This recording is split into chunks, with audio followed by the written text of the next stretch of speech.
नमस्कार दोस्तों, मैं स्टूडेंट प्रोफेसर डॉक्टर अंतिमा आप सबका बहुत बहुत स्वागत करती हूँ हमारे चैनल हिंदी डायरी में। दोस्तों, केवीएस के रिटेन के एग्ज़ाम लगभग अब हो चुके हैं। अब जो नेक्स्ट लेवल होगा वो होगा इंटरव्यू का। तो अभी तक इंटरव्यू से रिलेटेड जितने भी मेरे प्रश्न मेरे पास आए हैं, आज के इस वीडियो में मैं उन सभी प्रश्न को लेकर के उस पर डिस्कस करूंगी और आपके सवालों का जवाब दूंगी। तो सबसे पहले मैं बता दूं कि केवीएस का इंटरव्यू भारत के अलग अलग कोनों में होता है। आपके सब्जेक्ट के अकॉर्डिंग आप अलग अलग जगहों पर हो सकता है। तो सबसे पहले आप मेंटली प्रिपेयर हो कि आपको दूसरी जगह पर इंटरव्यू देने जाना पड़ सकता है। उसके लिए आप मेंटली प्रिपेयर हो और कोई भी टेंशन नहीं होती है। आपको नॉर्मली सिंपल आप वहाँ पर एक दिन पहले पहुँच जाओ। मैं ये भी ज़रूर बोलूँगी कि जहाँ भी आपका इंटरव्यू है वहाँ पे आप एक दिन बिफोर पहुँचो, ठीक है, ताकि आप वहाँ पे जा करके मेंटली रिलैक्स होकर के आप अपना इंटरव्यू दे सके।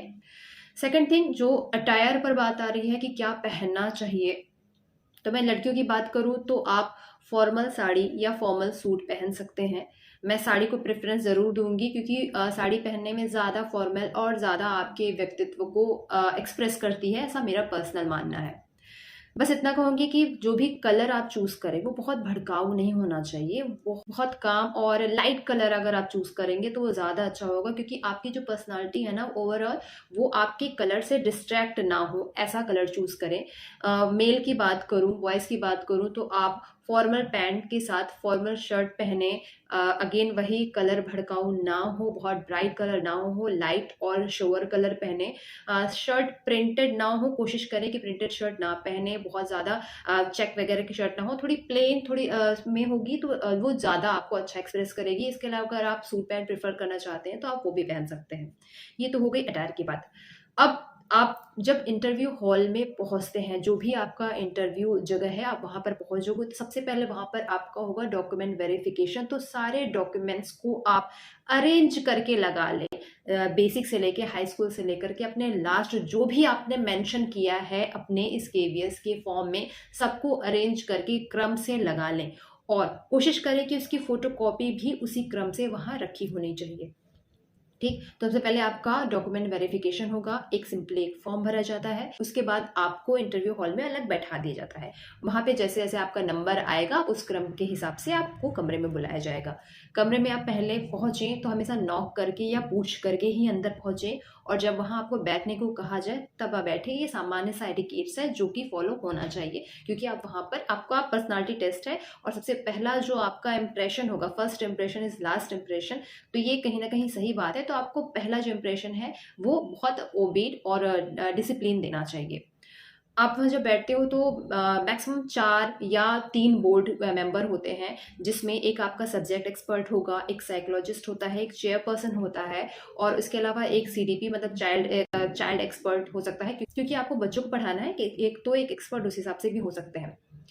सबसे पहले आप अपना एक इंट्रो तैयार कर लो। इंट्रो बहुत शॉर्ट में होना चाहिए, क्योंकि 1 मिनट मिलेगा आपको अपना इंट्रोडक्शन देने के लिए। उससे ज़्यादा होता है तो वो बीच में ही कट कर देते हैं। तो 1 मिनट में बहुत शॉर्ट में अपना इंटरव्यू तैयार करिए, जिसमें आप अपनी जितनी भी स्पेशलिटी ऐड कर सकते हैं, चाहे वो आपकी हो, आपकी जगह की हो, वो उसमें ऐड कर दीजिए। और ध्यान रखें, जो भी आप ऐड कर रहे हो अपने इंट्रो में उसके बारे में आपको नॉलेज ठीक ठाक होनी चाहिए। आप उसकी इंट्रो करो, क्योंकि ये आपका कहाँ आ रहा है स्टार्ट आता है। नेक्स्ट ये जरूर कहूंगी कि जो भी क्वेश्चन पूछा जाए बोर्ड की तरफ से इंटरव्यू में, हमेशा उसका शॉर्ट आंसर देने की कोशिश करें।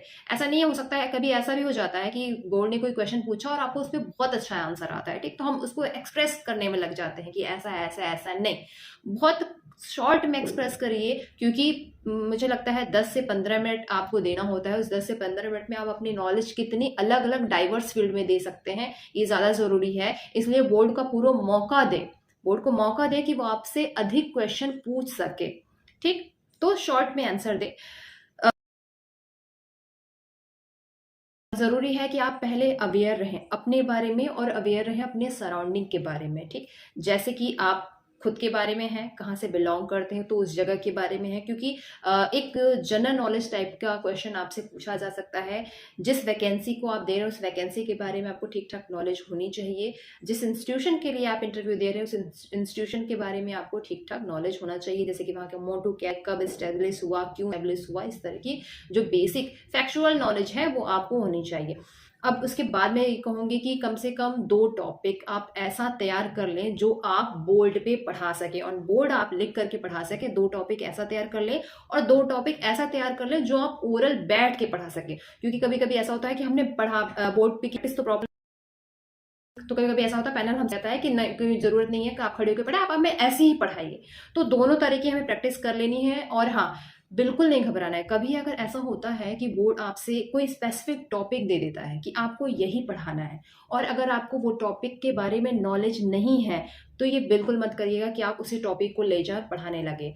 आप उनको बोल सकते हैं, आप पैनल को बोल सकते हैं कि इस टॉपिक पर आपको कम नॉलेज है या फिर ठीक नॉलेज नहीं है। इसके अलावा आप इस टॉपिक पर अच्छा पढ़ा सकते हैं प्रेजेंट टाइम में, क्योंकि वहां पर आपको नॉलेज नहीं, आप पढ़ा कैसे रहे हैं, आपने तैयारी की है तो उसको एक्सप्रेस कर सके पूरी तरीके से, इसकी पूरी चांसेस और पूरा राइट आपको है। तो आप, अगर आपको टॉपिक नहीं आता है तो आप जरूर अपनी तरफ से एक सजेशन या एक बात ये कह सकते हैं, ठीक। उसके बाद बोर्ड के ऊपर, पैनल के ऊपर है कि पैनल आपको वो परमिशन दे देता है तो फिर ठीक है, आप फिर तो आपके लिए प्लस पॉइंट हो जाता है, नहीं देता है तो फिर तो आपको पढ़ाना ही है।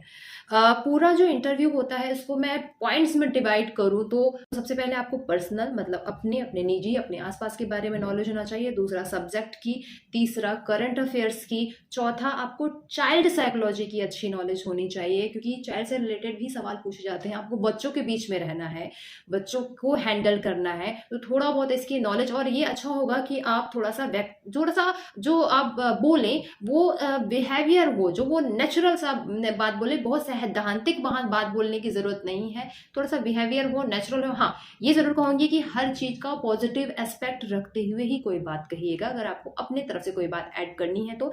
इसके अलावा आपको इस इंस्टीट्यूट के बारे में जानना है। तो ये 5 जो कैटेगरी है, इस 5 कैटेगरी के इर्द गिर्द ही आपको पूरा इंटरव्यू घूमता है। लास्ट में सबसे जो जरूरी होती है रिटन एग्जाम के लिए भी प्रैक्टिस, तो प्रैक्टिस आपको यहाँ भी करनी बहुत जरूरी है। तो जाने से पहले मॉक जरूर दीजिए। अब इसके लिए नहीं है ये आवश्यकता कि आप किसी इंस्टीट्यूट में जाकर के मॉक दें या फिर कहीं कोचिंग में जाकर के मॉक दें। अगर आपको नहीं मिल रहा है तो आप सिंपली खुद बैठे एक क्वेश्चन ऑफ सेटअप तैयार करें, क्वेश्चन का सेटअप तैयार करें। जो क्वेश्चन आपको यूट्यूब पे मिल जाएगा, गूगल पे मिल जाएगा, उसका सेटअप तैयार करें और उसका 1 बाय 1 आंसर तैयार करके आप मिरर के सामने भी बैठ करके खुद को समझाते हुए बोल सकते हैं। आपके आसपास आपके भाई बहन, साथी, सहपाठी, टीचर जो भी आपके आसपास हो, आप उनसे भी कह सकते हैं कि वो आपका 1-2 मिनट का इंटरव्यू जो फॉर्मल है वो ले सके। तो इससे आपकी एक प्रैक्टिस हो जाती है, एक रिदम हो जाता है बोलने का, एक रिदम हो जाता है आपको खुद को एक्सप्रेस करने का, ठीक। नेक्स्ट बात मैं कहूँगी, अगर आपके पास कोई एक्स्ट्रा क्वालिफिकेशन है तो उसको आप जरूर उसमें मेंशन करिएगा। जैसे कंप्यूटर नॉलेज केवीएस मांगता भी है, तो अगर आपको कंप्यूटर नॉलेज है तो आप जरूर उसको मेंशन कर दें। इसका बहुत पॉजिटिव असर पड़ता है। और लास्ट में मैं कहूँगी, जब भी आप उठें इंटरव्यू दे करके तो बोर्ड को अभिवादन करते हुए उठें। और हाँ, बिल्कुल रिलैक्स रहना है, ठीक। आपका इंटरव्यू चाहे जैसा भी जा रहा हो, ऐसा होता है ना, 1-2 क्वेश्चन अगर हम नहीं बता पाते हैं तो हमारे चेहरे से दिखने लगता है वो डिमोटिवेशन, या फिर हम थोड़े निराश से दिखने लगते हैं। बिल्कुल नहीं। अगर आपने 6 बॉल में 6 रन चाहिए, 1 बॉल में छक्का भी मार दिया तो भी आप जो है वो मैच विनर हो, ठीक। तो सारे क्वेश्चन को आराम से सुनिए, 1 मिनट का पॉज लीजिए और आप बेहतर उत्तर दे सकते हैं और बेहतर उत्तर दीजिए, ठीक। तो ये कुछ कॉमन सी बातें हैं जो मुझे लगा आप इंटरव्यू देने जा रहे हो, केवीएस का इंटरव्यू देने जा रहे हो, या अगर आप किसी भी चीज का इंटरव्यू इस बीच में देने जा रहे हो, तो ये सारी बातें अगर आप फॉलो करोगे तो निश्चित ही आपकी थोड़ी बहुत मदद जरूर मिल जाएगी। लास्ट में एक बात और मैं कहूंगी कि जाते समय आप अपने पूरे डॉक्यूमेंट्स की कम से कम 2 सेट फोटोकॉपी रख करके जाएं, जरूर से 2 एक्स्ट्रा रख करके जाएं। कभी कभी ऐसा होता है कि 1-2 मैसअप हो जाता है या मिल जाता है या प्रिंट आउट ठीक से नहीं, तो कुछ भी हो सकता है, तो 2 एक्स्ट्रा फोटोकॉपी अपने साथ रख के जाएं। और हाँ, अपना रिफ्रेशमेंट अपने साथ लेकर के जाएं, क्योंकि हो सकता है इंटरव्यू कुछ टाइम अधिक बढ़े, कुछ टाइम पहले बढ़े, और रिफ्रेश होने के लिए आपको जरूरी है कि आप टाइम से पानी और टाइम से खाना आपका चलता रहे। तो ये सब तो कुछ बेसिक बातें हैं। आगे आने वाले सभी इंटरव्यू के लिए आप सभी को ढेर सारी शुभकामनाएं। शुक्रिया।